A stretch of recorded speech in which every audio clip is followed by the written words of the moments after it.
I'm really rich. I'll show you that in a second. And by the way, I'm not even saying that in a brag. That's the kind of mindset, that's the kind of thinking you need for this country. All right, they dismissed him when he entered the race with comments like that, but guess who is still on top in this presidential race? The aforementioned Donald Trump. All right, so what does this say about this race right now, and whether we are really registering with a rich guy who is now attacking rich guys? Look at this.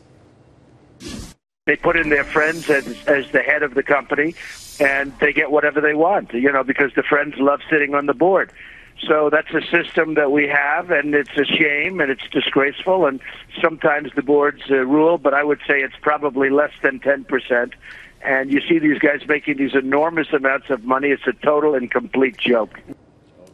That's so cool. His lips didn't move once. Yeah, amazing. Oh, that was audio interview. Okay, gotcha. We got Lizzie McDonald here, Connell McShane, Charlie Gasparino. You're a joke. Oh, here we go again. You're a joke. These impressions. It's like it's not working. Is this supposed to be Trump? I don't know who it is. My Schwarzenegger is far better than your Donald Trump. You're a joke. You're a joke. What do you think about Schwarzenegger is the new Celebrity Apprentice host? Really? Yeah. I'm not going to watch it. I like. Oh, you're watching it, all right. All right. I only watch Donald. What do you make of this? Did you see who he was talking about in those comments? I think Macy's, which is great because what did Macy's do? That's the company that pulled. Oh, is that right? I didn't know. They stopped selling his ties after his comments. And then they were dead meat. Mexicans. Yeah. Right. So yeah, Macy's is horrible. How come we never heard this out of Donald all these years? Now I know his political views have been evolving. He was 3 minutes ago a liberal. Now he's a conservative.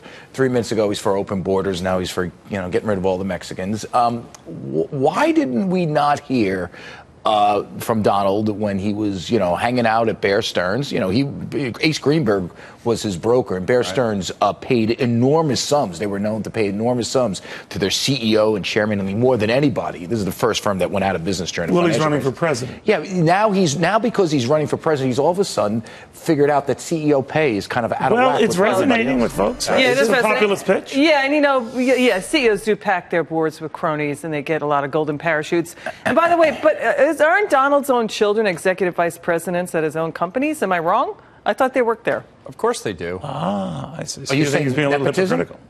Maybe, I don't know. Maybe. But what was that question? Is he saying it's nepotism? Well, there you go. Yeah. I mean, so, here's the thing. I mean, he has a tax plan coming in 3 weeks.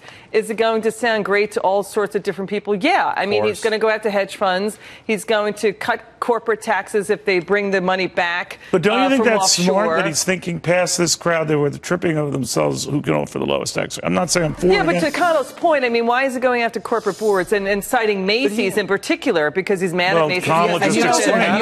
You look at how he develops economic policy, and it's interesting. It just shows you what a fighter is. Everybody that screws him over gets a tax increase or gets attacked. Look, Macy screws him over. He talks about Macy's. He talks about him. That's talks the about point. Macy's CEO. The hedge fund managers, so kind of like this White House. Yes. Joking. No, but think about it. The point. No, hedge fund managers all support Jeb. Guess what? He admitted it. They're all supporting Jeb. So he can go after them, just like this White House, or just like any other politician. He knows full well he wouldn't be the first politician not to, follow through on some campaign promise or not be able to get it passed through Congress. So he might as well say something. Doesn't that surprise you that the guy who's leading this Republican field is not really the antithesis of the typical Republican talking points of the past? Yeah, it does surprise me, actually. It doesn't surprise me at all. It doesn't surprise you? Explain why it doesn't. Because I think the establishment of this party has let down a huge part of the party for a long time. And that's the part of the party that is more working class, not Wall Street. People who have, kind of opted out of some of the elections. Mitt Romney didn't appeal to them in 2012. And these are folks who actually do care about the borders. They care about immigration. They care about trade. Right. They see that their and he can latch on to these disaffected voters. But here's the thing. But Neil, they're like the Reagan Democrats, yes, right? They are. Yeah. They're forgotten. Totally. But here's the one thing I will tell you. And I don't know this, and I don't know if anybody knows. Maybe Carl Rove knows it. He can keep 30% by basically appealing to those folks, right? Mm-hmm. Will the rest of the Republican Party, the 70%, be so turned off by? Well, that's why his negatives are so high, because those people say that they're not as high.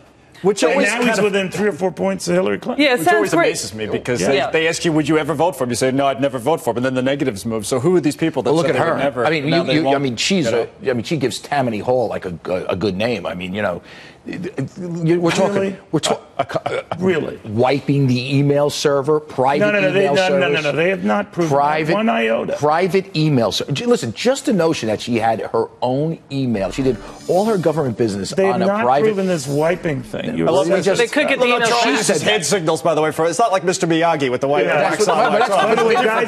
That's what she did. All right, we're just getting a bulletin now. The White House expects the president's going to raise concerns over cybersecurity with China's leader when he comes in. What's going to come out? Well, what is going to come out of it? I mean, you can't do anything about it, really. I mean, they had the 5 guys out of the military indicted over there. Chinese military officials were indicted. Nothing can happen out of it unless these guys come ashore and even with they all get their caught. bumps and stumbling down. Well, here's why. Because, see, in China and Russia, the government itself doesn't really do it. They rely on supposedly outside groups to do the work for them. This will be a talking point for Donald.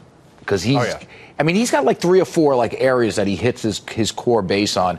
China and the fact that he's going to he's going to go after this, make a lot of hay out of this, saying, I'd be better at negotiating with the Chinese. That's a better imitation, isn't it? I thought it was good. Buy him a hamburger. You sound like James Cagney. It's not even remote. Well, Trump sounds like James Cagney. He's got that old-time Arnold Schwarzenegger is going to be the new Celebrity Apprentice. Good choice. I'll watch maybe once or twice. I'm not sure I'll stick with it. I think that is a brilliant choice. You think it's a brilliant choice? Absolutely. It reminds me of Nightline. You're terminated. It reminds me of Nightline without...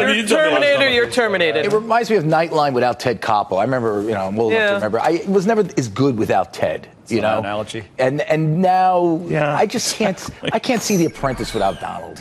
He is what he is. It's like The View now. Yes. Yeah, it's like The View. Boring. Maybe Schwarzenegger will run for. Oh no, never mind. It's like Cavuto without Cavuto. Oh, that's better. No, yeah, that's better. Hey, by the way, what do you guys think happened? If the Fed does not hike rates by the end of the year, when it's telegraphed that it would, what happens? I already told you I had no clue earlier in the show. Liz? Thanks a lot. There you go. I thought maybe you would have done a little bit more studying, but I guess not. And then the market pops a little, right? Don't you think the market pops? But I think it does mean that the Fed is actually worried about a recession in 2016. Yeah, that's true. All right, well, that's all the time we have. You're terminated. He's out of topics. Terminated. I'm out. That's it. You're fine. After this. You're fine. Oh, my God.